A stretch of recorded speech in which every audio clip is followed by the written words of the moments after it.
All right, so it is 4 o'clock, and you guys have arrived in such a timely way. Thank you so much.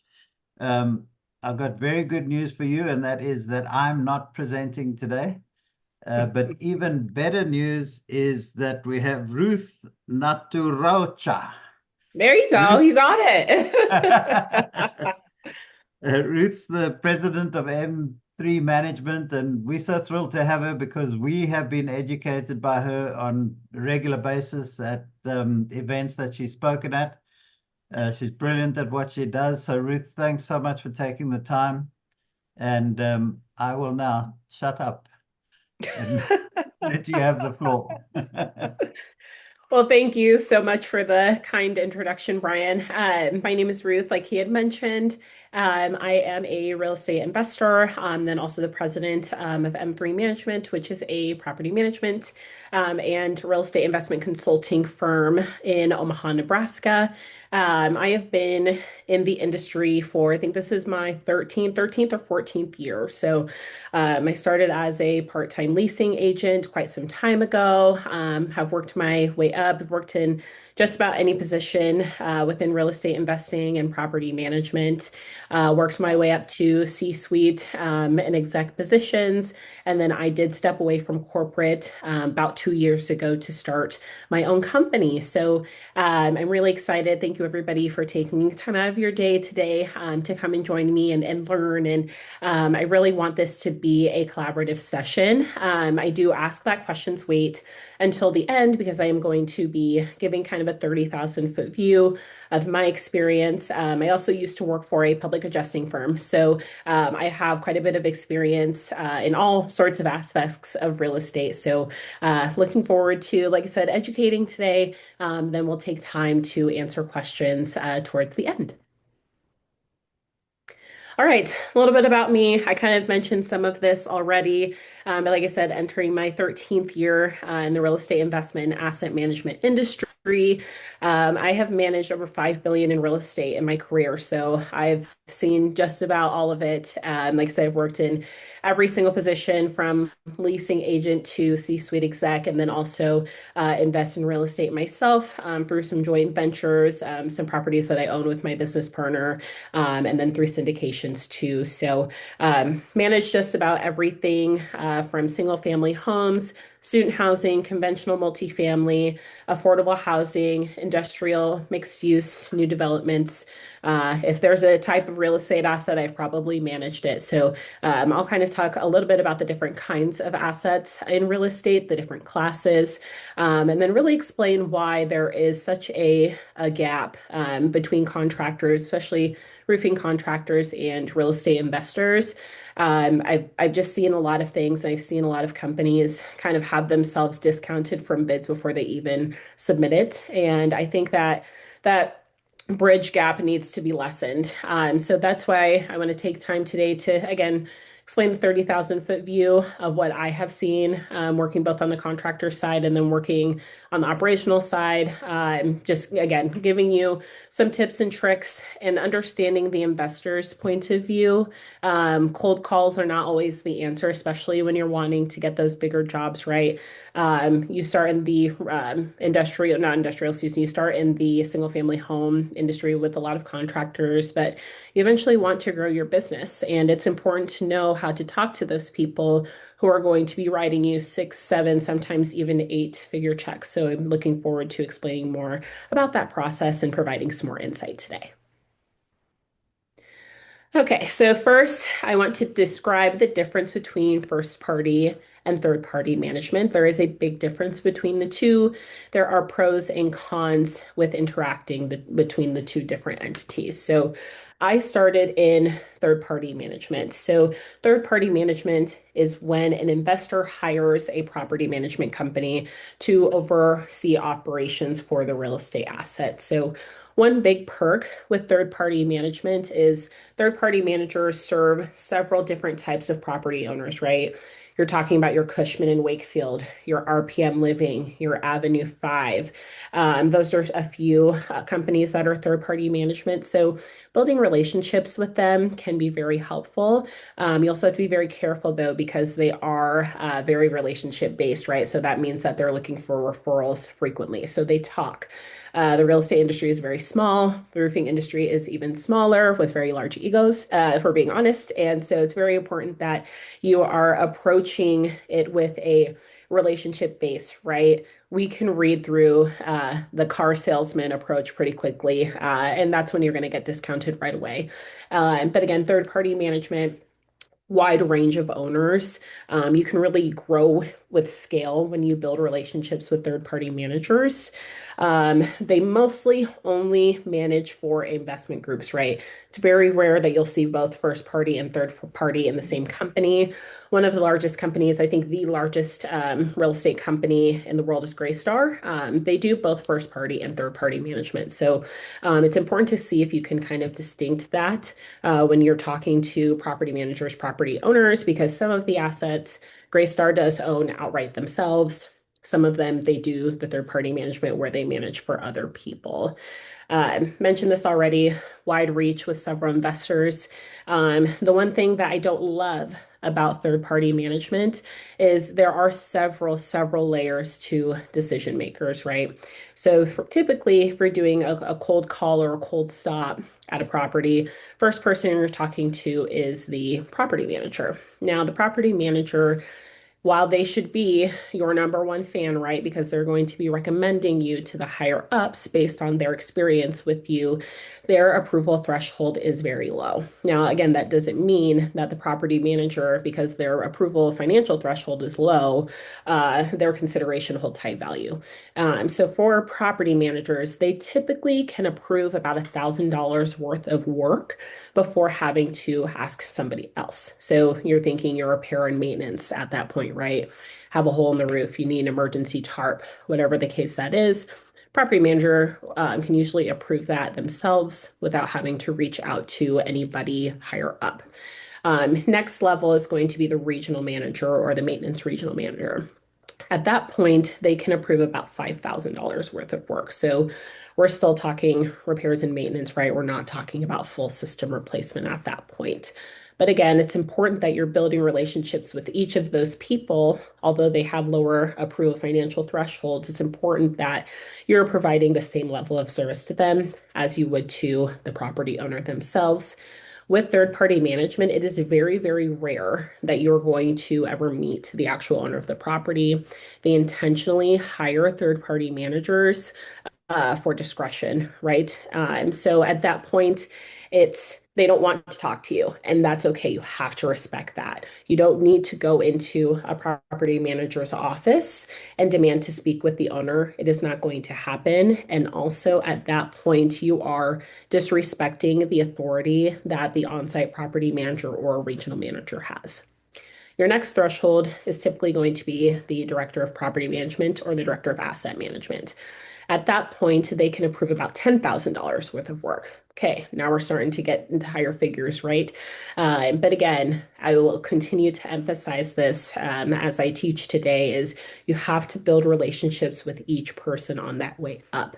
The more you build those relationships and you establish them, the faster you will get things approved. It is going to be rare that you're going to interact with the director of property management until you start talking about insurance deductibles, right? Because once we get to that $10,000 mark, depending on the policy, then you're going to need to interacting with them, right? But that $10,000 mark is typically director of property management.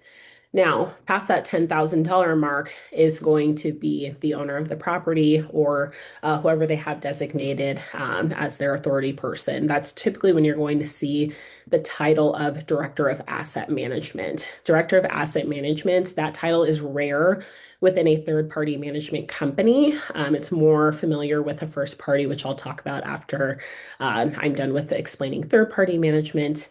But again, I've talked about how there's different levels, right? So it might take you longer to get that approval, especially if we're talking about replacing an entire roofing system. I'll talk about this a little bit later in the presentation too, but insurance is our biggest enemy right now, as if it's not your guys's ever, right?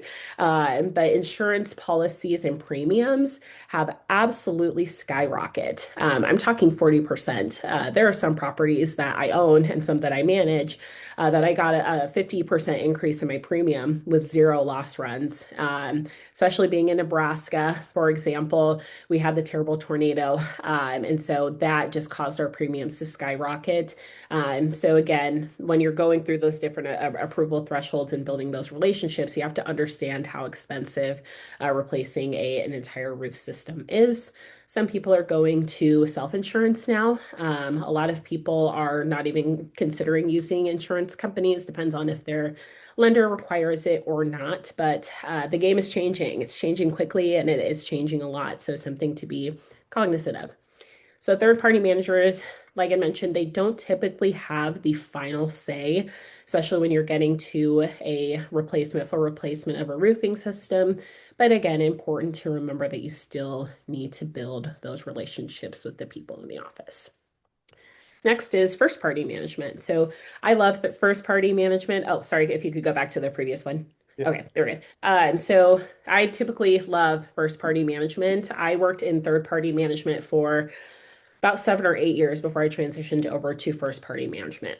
First party management is owner operated, right? So I can get on the phone or go to the office next to me and get a hold of the owner if I need to at that point.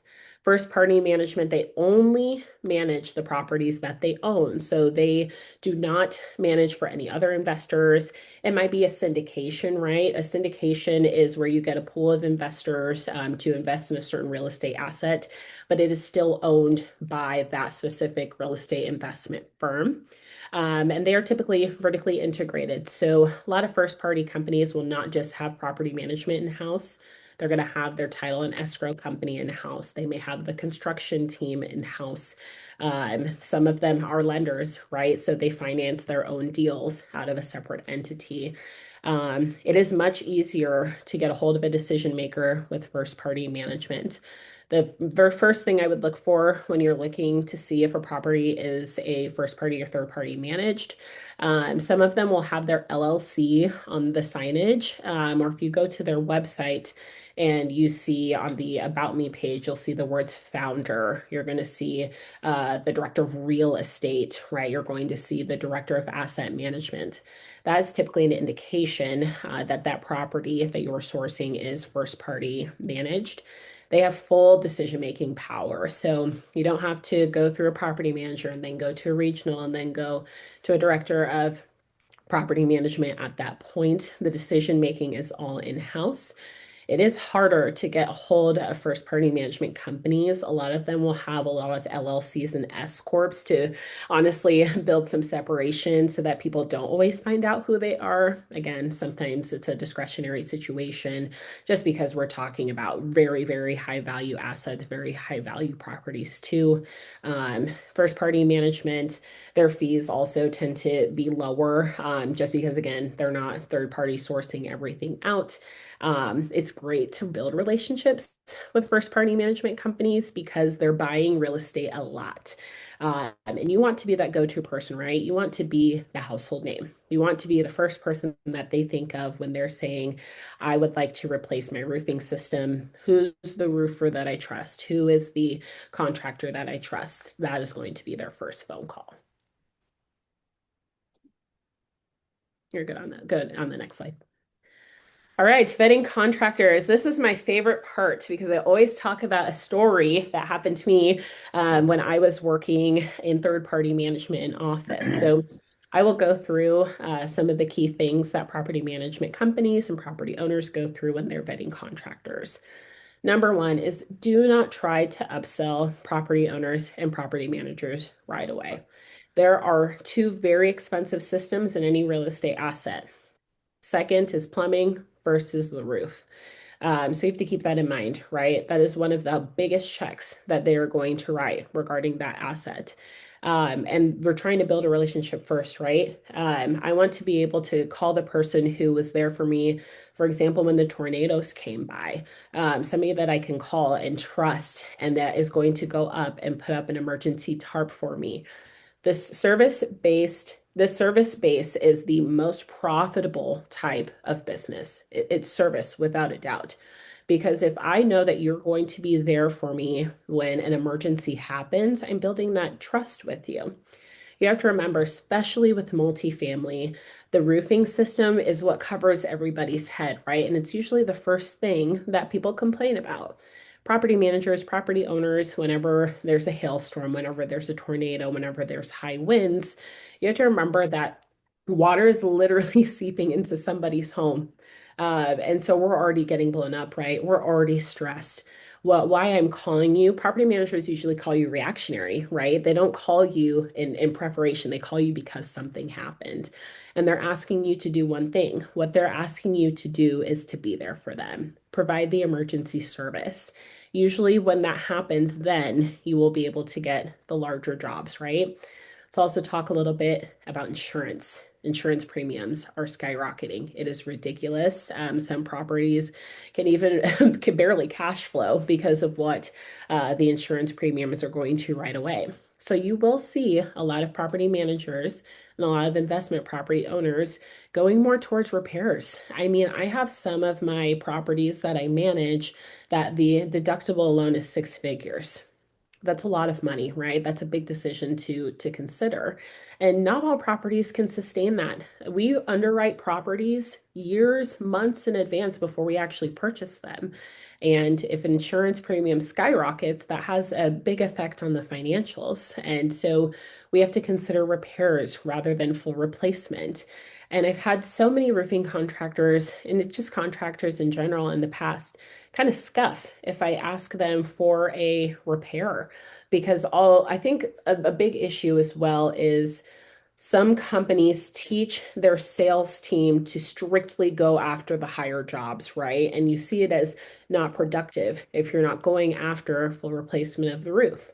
But again, come back to service. Service is what these property managers need. It's what these investment owners need. You're going to become that whole household name and that go-to phone call when they are ready to replace the roofing system. Some property managers budget, well, not some, all property managers budget for when we're going to replace the roof. I will talk about that later in the presentation. But usually roof replacement is going to come every 7 to 10 years unless there is a big weather event. And I'll talk about the timing of when we typically budget that and some questions to also ask your property managers that will help you provide the best service to them. I already talked about this too, providing property owners with exactly what they asked for, and then we can start to talk about alternatives.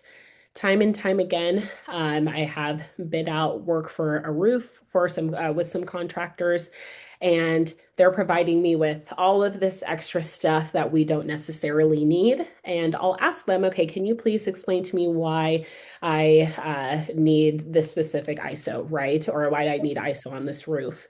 And you can't explain that to me, but it's a high dollar option, right, on the bid. And you're saying that I need it, but you can't explain to me why. You've already lost a relationship there. There is a company that I worked with, again, when I was working for a third-party management company that I had, again, went through the typical bidding process, and I got 3 bids. And the company at the time, I don't know if it was the company or the salesperson or a combination of both, they did not know that I'd worked at a public adjusting firm. I know how to read Xactimate, and I know my roofing system at my properties very, very well.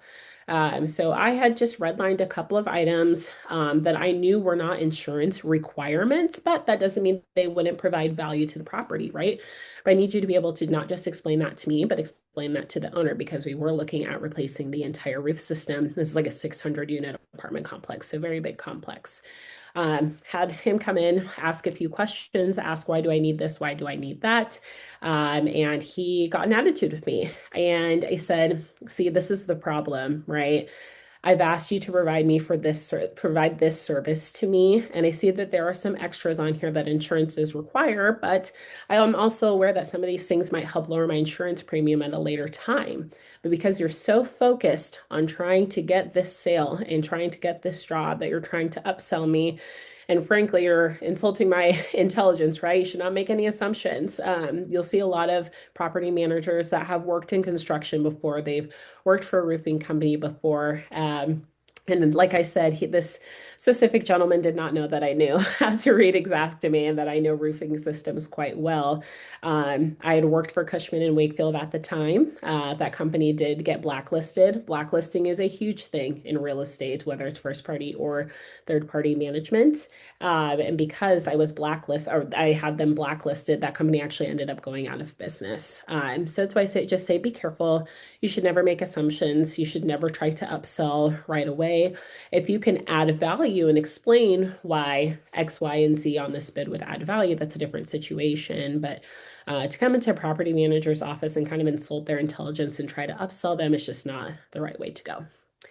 You will not always get the $1 million deals right away. There's a ladder to climb, right? You have to go through all of these steps and these different motions to get to those $1 million deals. But in order to get those larger deals, you have to be willing to do repairs. You have to be willing to be there. You can do D&Es, do not exceeds. There's several different ways that you can, ensure that it's revenue generating in some way. And at the same time, you also have to make sure that you're vetting your clients. You don't have to work with all investors. There are some not great investors out there that are going to try to penny pinch you. And that's just me telling you the truth, right? It's a mutual interviewing process. And if you feel like somebody is stringing you along and they're not really, becoming productive, or you're not willing to ask for feedback either, then that's on you, right? That's something that you need to address within yourself. But again, you're not always going to get the $1 million deals right away. Relationship-based sales and business is what is going to get you there.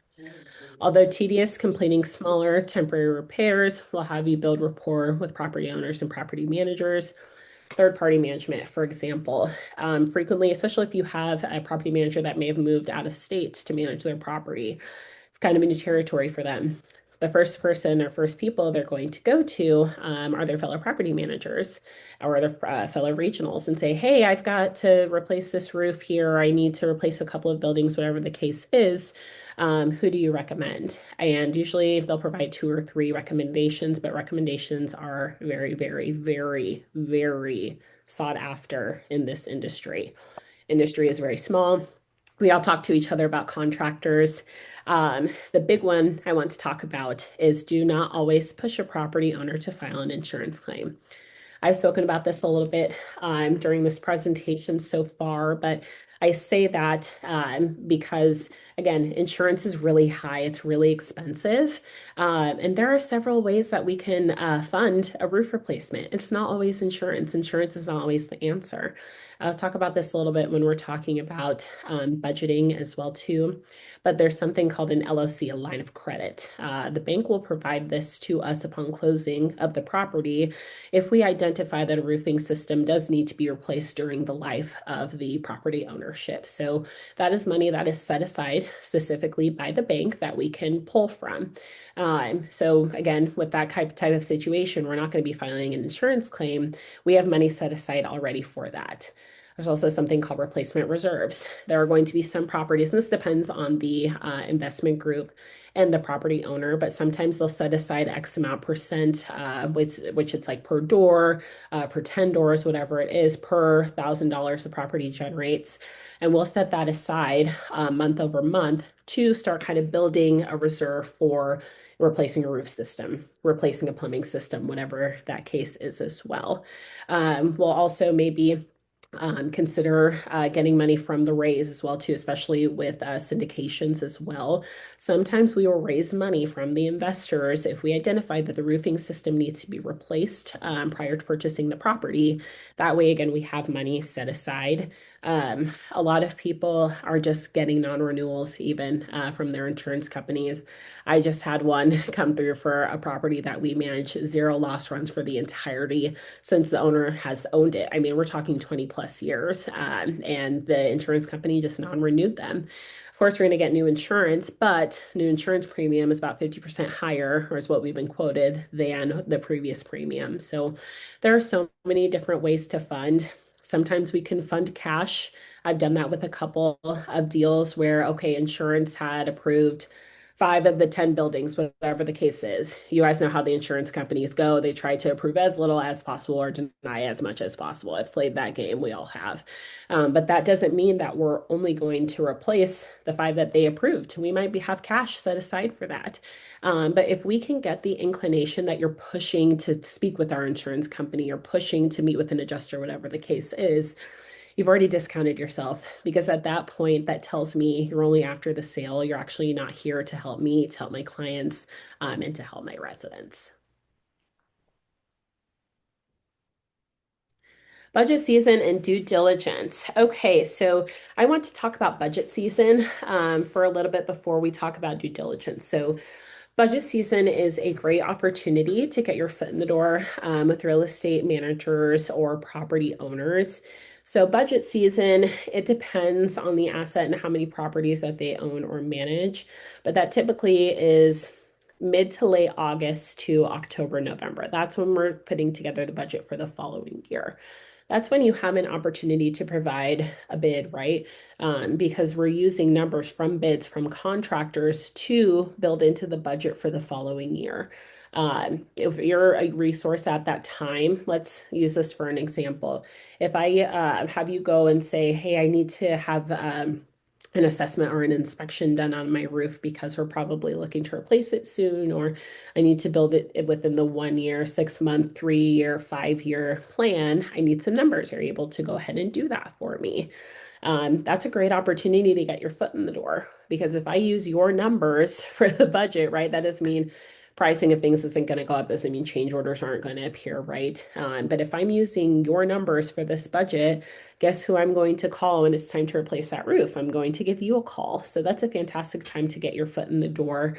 And really, you have an opportunity to provide education to property owners, to property managers during that time. Go and do a thorough inspection of the entire system, the entire roofing system. Take photos, make notes. There's opportunity not just for that time when you may replace the roof, but it also gives you an opportunity to see the condition of the roof. Hey, you've got a few shingles over on this side, or a few vents that are kind of rusting, or they're not looking great. Might want to look at replacing those within the next 3, 6, 9 months, right?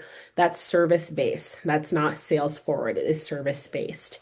At that same time, too, you have to remember that we all have our different expertises, right? I'm not a pro in roofs. Do I know a roofing system? I do. Did I used to work for a public adjusting firm? Yeah. But that doesn't mean I'm an expert, right? We're calling you because we're not the experts. You're the expert. I want you to educate me. I want you to teach me about my roofing system. I want you to teach me what I should look out for, how often we should be looking at the roof for any damages. I want you to educate me on statute of limitations. You'd be very, very surprised how many property managers and property owners, and this is not to their fault, know absolutely nothing about the roofing system except for when it leaks, right? Then, oh, I know I need to go maintain or repair it or replace it, whatever the situation is. But we don't know a lot. We have all these other things that we have to worry about all day. The roofing system is not on our minds all day. So we're calling you because we trust you. We're calling you because we want you to educate us. And budget season is a fantastic time to do that.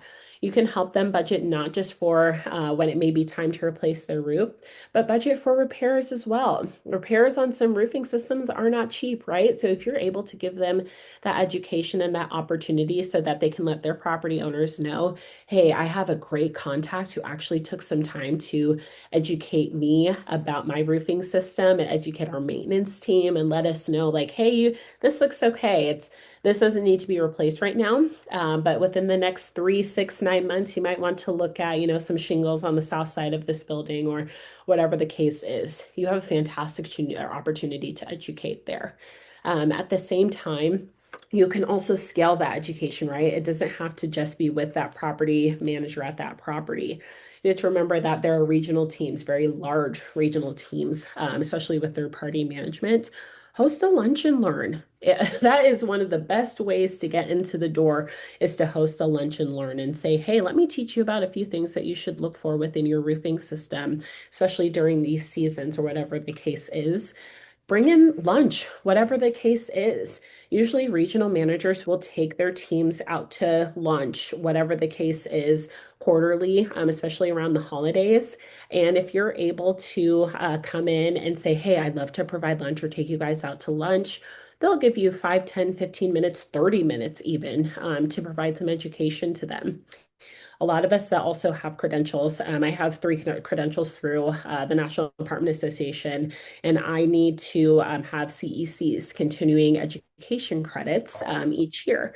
And so you can get those, talk to your local apartment association, ask to teach a roofing class for an hour, whatever the case is, and then they can get 1 hour of their continuing education credits in there. Another great way to get in the door, especially during budget season or during any season, frankly, is to come in and provide or fund a resident event. That's fantastic. And I'll tell you a little tidbit here. During resident events, it's actually very common that the owner will pop in. That's usually one of the few times that they'll actually be on site at the property. If you're coming in and again, I keep saying it, providing a service to me, spending $1,000, whatever the case is, 2,000, 3,000 if it's a larger property, and hosting a resident event, a quarterly event, whatever that is. It could be something around Christmas. It could be a wine club. A lot of people love a wine club. But hosting that is also helping me offset my financials, right? I now don't have to spend the $1,000, $2,000, whatever the case is, that I set aside in my budget. And that means a lot. That means a lot to the property owners. It means a lot to the property managers. So again, just different opportunities that you can really get your foot in the door during budget season. Next is due diligence. I think due diligence is also a time that is missed by a lot of not just contractors, but especially roofing contractors. There are a few very, very key questions that I believe that you should ask property owners and property managers that are going to help you tailor your bid to what they actually need. Too many times I've seen roofing contractors come in and make assumptions, right? Or they want to put the most expensive roofing system possible on the property, and that's not what the property needs. I always try to use the reference of good, better, and best. Give me options, right? If one contractor gives me 3 options, at that point, I might not need to call anybody else, right? You can explain, what does good look like? What does better look like? What does best look like? So I'll go through a few questions that are also on this slide that you should ask, right? One of them is, how long do you plan to hold the asset? That's probably one of the most important questions to ask. And that matters because it also is going to tell you how much money that they need or are going to spend to replace the roofing system. Some property owners will buy properties to buy, flip, sell. You're talking a 1 to 2, maybe 3-year hold at that time. Not going to put a Da Vinci roof on that thing. I just need it to pass inspection and pass the city, and that's about it, right? So if you're privy to that information, then you can give them a bid that would suit their needs, right? Sometimes I just need the job to be done. I don't need it to be done miraculously by spending the most expensive thing, but at that point, you can add value to me and to my property and know that, hey, I'm only holding this for like 2 to 3 years. I don't need anything fancy on that property, and that's typically okay. The next most important one, I think, is what class is this asset? So there are 3 different kinds of asset classes for multifamily specifically. And you can consider these for single family, but you'll mostly see this in multifamily and industrial. There's Class A, Class B, and Class C. Class A is going to be your less than 10 years old, new construction, high rise, very, very fancy building, right? When you have those tend to be longer holds because they are newer and new construction. So they typically will hold those for about 10 years, if not more. That's when you can start thinking of more expensive roofing systems, whether it's due to location or the look of the property as well. That is Class A. So that's going to be your shiny object property. Class B is going to be your middle ground, maybe been around for 30, 40 years, maybe 20. That's where you're going to see like your working class asset, right? Something that they've probably held on to for about 7 to 10 years, but now it might be time to replace a roofing system soon. That's going to be your middle ground type of asset. Where I think you can provide the most value and where you will typically see the highest volume of contractor work is going to be Class C. Class C is going to be your rundown, typically maybe underperforming asset. But that's what I specialize in. I specialize in something I call repositions, or what the industry calls repositions. So, repositioned properties are ones that an investor or investment group will come in, purchase that property, and then really infuse money. The intention of buying the property is to infuse it and improve the property, improve the community. Typically, when you're doing due diligence for a Class C asset, most of the time the roof is going to need to be replaced. So that's something that we're budgeting for, and we're looking for, a contractor that will come in and give us those bids and give us, again, a good, better, best. And that really depends on the investment group, how much money they want to spend on it, because you'll see flips with your Class C properties. But again, some of the business plans are typically 3, 5, 7, 9, sometimes 10 years. But when you're adding that roofing system, you're also adding value. One of the things that we do when we reposition is a cash out refinance. So what it does is we're, again, adding value, spending money to add value to the asset. That way, once occupancy is back up and numbers are looking good, we can go back to the bank, have an appraisal done, see that the gap between what we bought the property at and the value that is increased to at that time. And then we can then pull cash out and pay back our investors. So it's a fantastic business plan. But again, the roofing system is typically one of the things that we already know we're probably going to have to replace rather quickly within a Class C asset. Next one is, when was the last time you had your roof inspected? Remember what I said earlier in the presentation today is we call you when something has gone south. We typically only call you when there's water pouring into somebody's home. We usually don't pay attention to the roofing system outside of that. I mean, sometimes, if we can see a visible shingle off here and there, yeah, whatever, but we're not consistently inspecting it. That's also a fantastic way or a fantastic service to offer to property owners and property managers. Hey, do you mind if we go and inspect your roof quarterly, see what's going on, maybe monitor some things?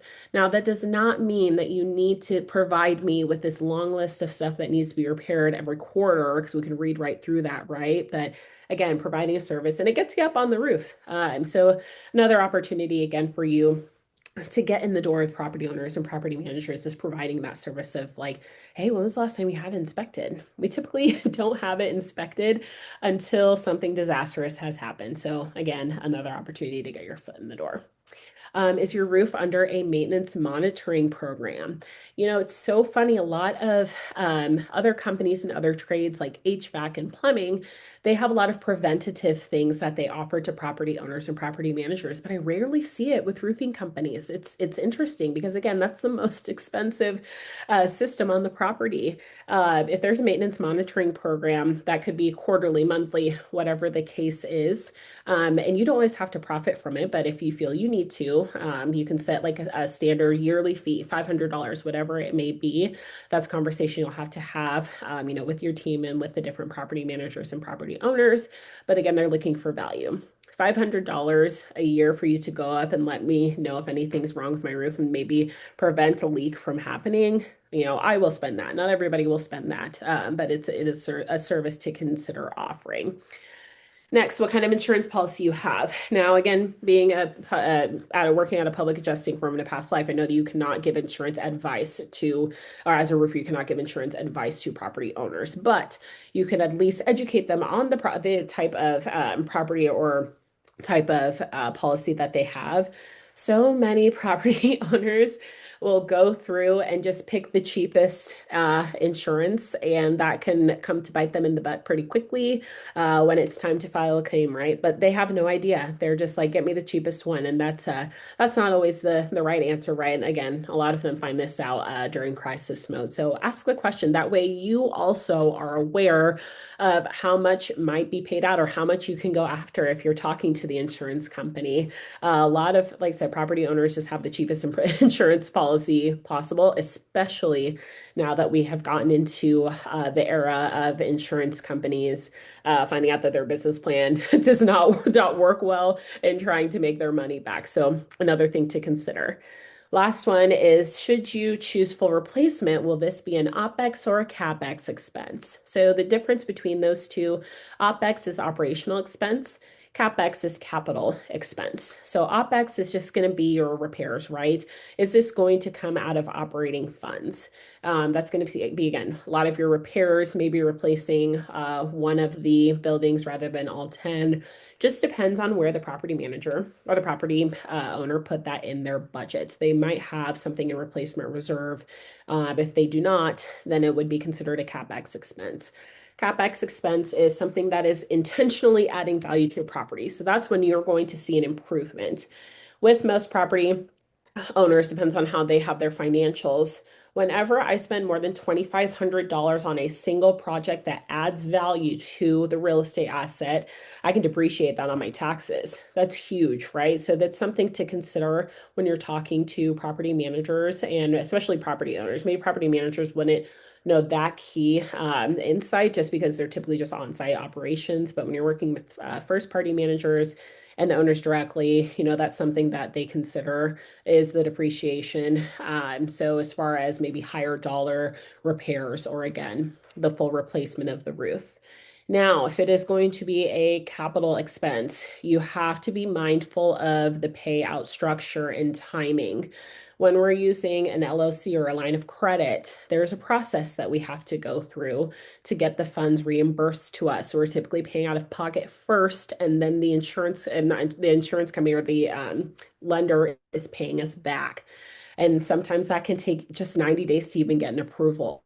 So something that I talk about during these classes all the time is be honest with your cash position at your company. Can you handle having that high dollar job and not being paid out right away? One of my biggest pet peeves is roofing companies chasing after a check. Why haven't I gotten a check? I need this, I need that. When I was upfront with them about how lenders work on their own time. And frankly, if you couldn't handle this job financially, I don't really appreciate that you took it on, right? Your cash situation is not my burden to bear. And that's just being straight up honest, right? It's not trying to diminish anybody's current situation in their company. But if you are going to be working with something or an expense that's going to be a capital expense in a line of credit from a lender, it can take up to 90 days for you to even get your first check. And that's just a communication thing, right? So it's understanding the different processes of that. Some lenders may require you to sign a lien waiver. That depends, on the different states and their different policies too. So just being cognizant of the timelines of those things. Make great friends with the accountant, with any company that you work with or any investor that you work with. They're going to be your best friend. The more you communicate with them, the better. If you require a deposit up front, be upfront about it. Say, hey, we will require a 30% deposit, whatever that case is. So we can start that process ahead of time. We want to get you paid. There's no doubt about that, but we cannot move faster than the letter. So something to consider. Due diligence, like I said, is a key opportunity to provide real estate investors a service and build that trusted relationship. Also, build relationships with brokers, with real estate agents. They are the first ones to be notified if a property is going to be coming on the market or selling, right? They're the first person or the person we're working with during the buying and selling process. And they have a wide net of investors that they work with. So offering those same lunches, those same lunch and learn situations that I mentioned prior to brokerages to real estate firms will help you quite a bit as well.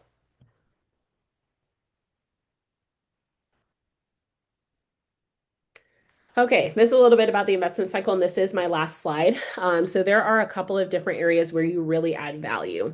Biggest one is going to be number 2, improve and reposition.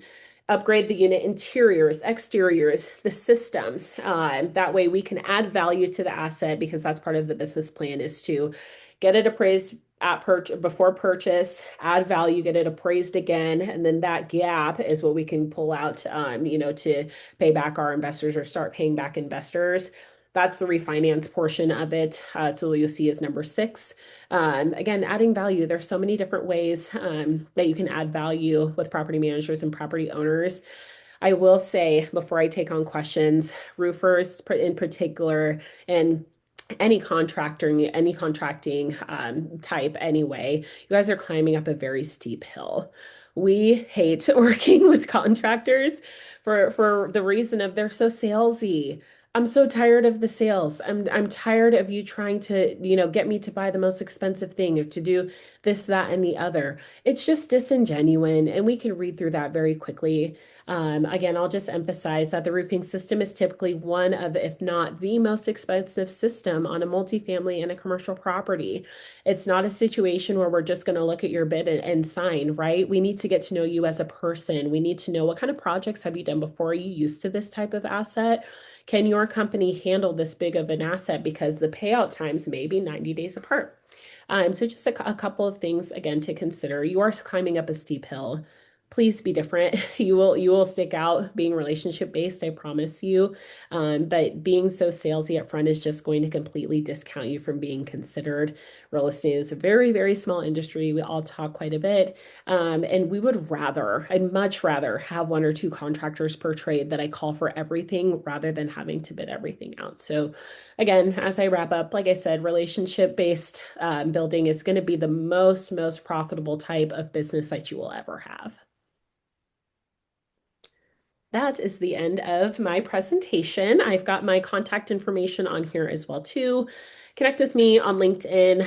My business sells well, or feel free to send me an email as well too. But I know I went a little bit over what I wanted to, so I will hand it back to Brian and see if we have any questions.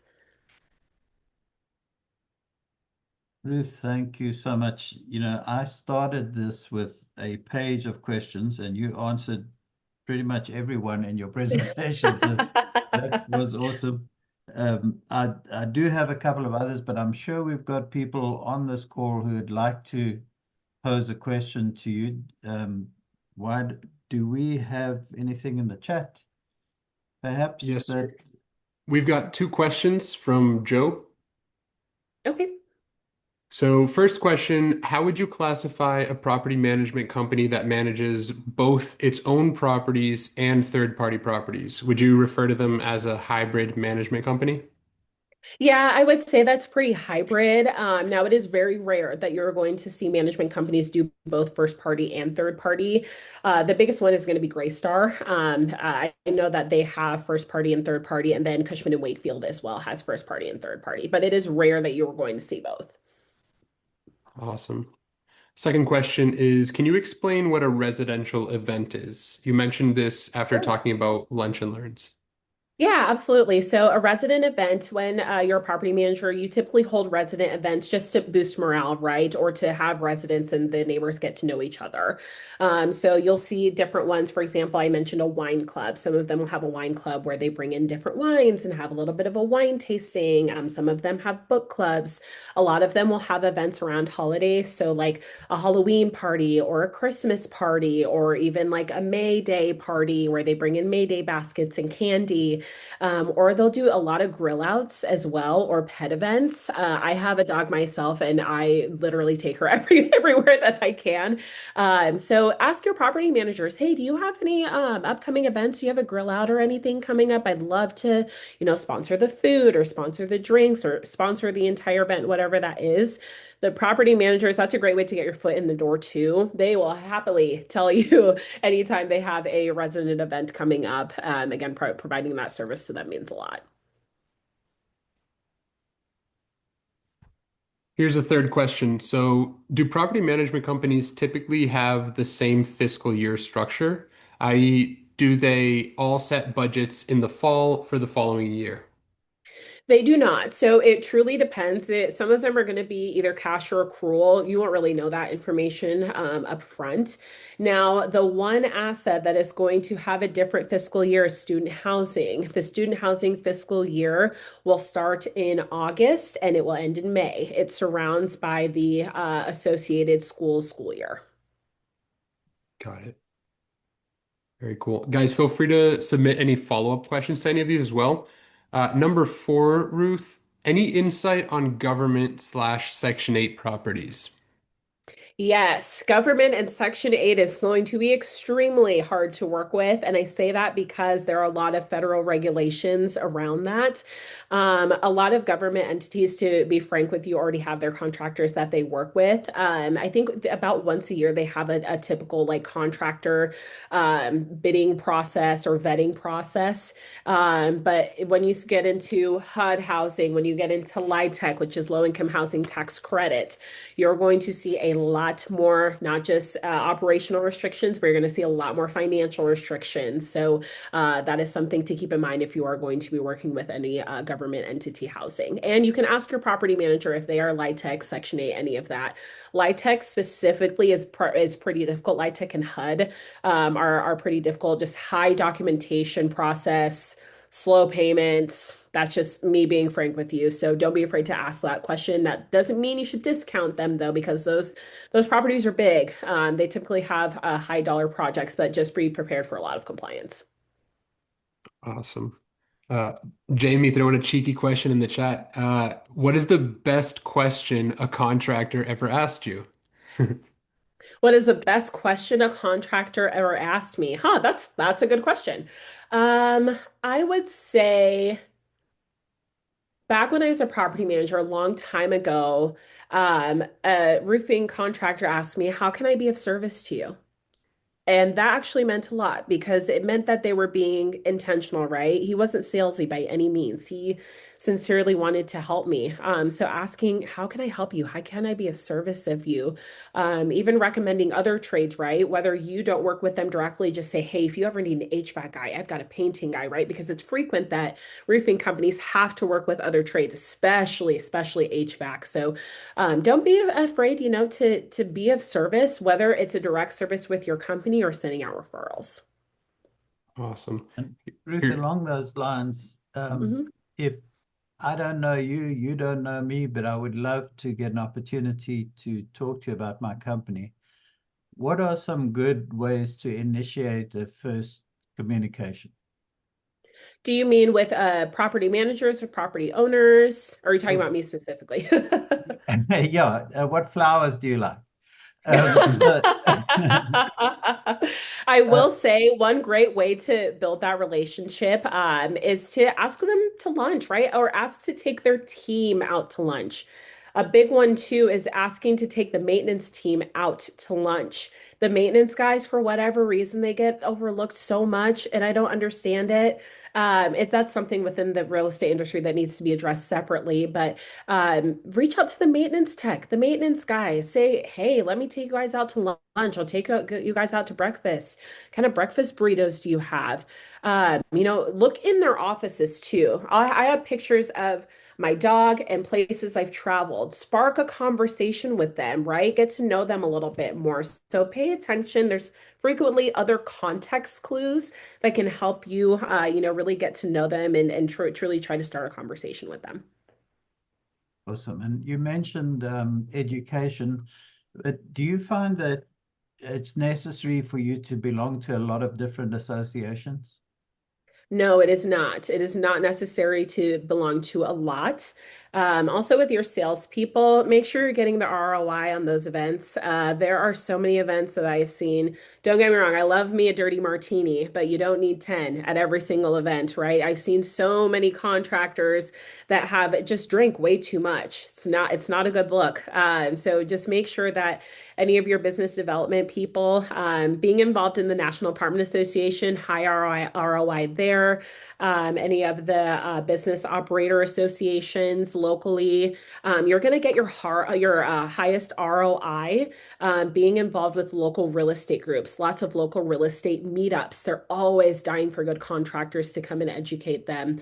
I'm also thinking about real estate firms and brokerages too, asked to be on their preferred list for contractors.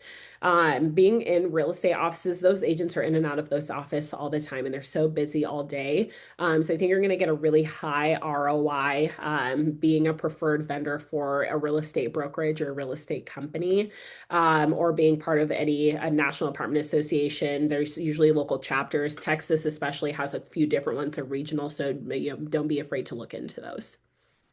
And in that initiation conversation, I know email is really hard to get people on. Phone calls are really difficult. Is it a good idea to send you a card or drop off a gift or something along those lines? Yeah, so what I will say is please do not stop in a property manager's office and demand their time. We're busy enough. I'm not stopping my entire day to talk to you about roofs. That's not how to do it.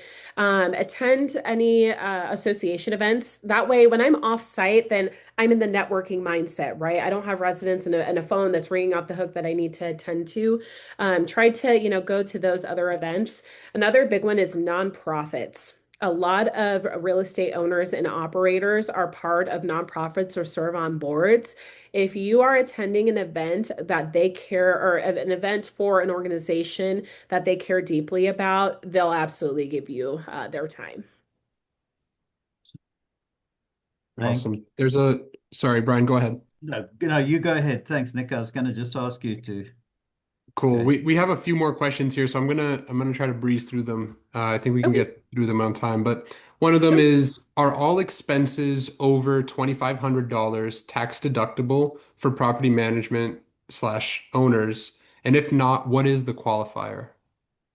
Not always, and it just depends on the tax situation, right? It also depends on if I did forced depreciation or a cost seg when I purchased the property too. So, not all of them are going to be any expense over 2,500 is eligible, I should say, is eligible for a tax deduction. Is not confirmed. It just depends on their CPA and their tax situation. Okay. And Nick, I'll Here's just what. Sorry, quickly, go. sorry, I just wanted to jump in quickly and say, Mhm. because we got such a great response to this, we chatted to Ruth earlier and she agreed to give us another training next month. So we'll let you guys know about that. And of course, you can communicate with any of us with questions that we don't get to. Thanks, Absolutely. Nick. Go ahead. Yeah. Here's one from Maria. I am new, and what would be the initial intake to a PM? So what would be the way to make the first contact before being hung up on? And I think you did kind of mention that a couple questions ago, Ruth, with Brian, as far as making it to those networking events. But feel free Mhm. to expand if necessary. Yeah, it's hard for me to really say that because it just depends on the property owner, the property manager's temperament as well. Like I said, I'll tell you what not to do is to go into the office and demand 10, 15 minutes of their time. That's just not going to work. But again, one way to get their attention is if you are going to stop in or make a phone call or send an email, what I would do is offer a service right away. Just say, hey, do you have any resident events coming up? I'd love to sponsor that. And even put that in the subject, right? Resident event sponsorships available, whatever that case is, because that if I see it's going to be something that helps my bottom line, I'm responding to that message in that email. So being service based in your approach is going to help quite a bit. Using those catchphrases like, would love to sponsor a resident event or would love to take your team out to lunch, whatever that case is. That's going to get the attention of a property manager pretty quick. We've got Awesome. money and we want to spend it on you. Yeah. Exactly. Yeah. Awesome. And then the last one I'm seeing here from Mike, how do larger PM firms balance lowest bid versus long-term asset protection when selecting contractors? Yeah, that's Sure. So, yeah. So I think the biggest thing is being able to explain, right? So that's why I always say that good, better, best option. The good, hey, this is what you asked me for. This is going to get the job done. Fantastic. Better, hey, we can do A, B, and C. We can do a couple of other things that may lower your insurance premium later. Just another added layer of protection, but explain why that's going to add value to the asset. And then the best one is going to be if maybe they want something cosmetic, right? Especially for a reposition, a Class C reposition. They're doing a lot of cosmetic upgrades to the property, and how the roof looks in comparison to all the other things, landscaping, any painting, exterior work, will help quite a bit too. So it's in your best interest to study that asset as much as possible before you are having those conversations or submitting those bids to the property owners or property managers. Awesome. I think I had missed one here, so another one from Mike. Are you still participating in the Commercial Roofing Academy events? I've seen you present twice, and they were both great presentations. Oh, hi, Mike. I saw that he joined, so it's good to see you again. But yes, I am still involved in that. These courses are going to be a little bit more in depth than one that we do in February, and then going forward from there will be in depth on more specific situations. The one that I do at CRA is pretty 30,000 foot view, very comparable to this one as well. But we are planning to have more in-depth conversations about different aspects that I spoke about today.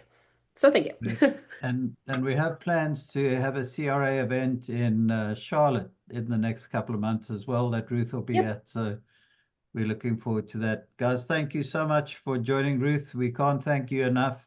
Just so much to learn, and we're looking forward to getting together with you next month again on this, and we'll let everyone know the dates. Absolutely. Thank you guys so much for all of the questions. Thank you for having me. There's so much more to talk about. So, stay tuned for our next class next month, and then any continuing classes after that. So thank you, everybody, for taking the time to speak with me today. I loved hearing all of your questions, and I hope to educate you more in the future. Thank you, Ruth. That was great. Excellent job, Yeah, Ruth. thank you. We want a couple of golf lessons as well, Ruth. So if you I expect to not pay for a single round of golf, Brian, when we're in Charleston. cheers. Awesome, guys. Take care. Awesome. Yep. Take care, everybody. Thank you.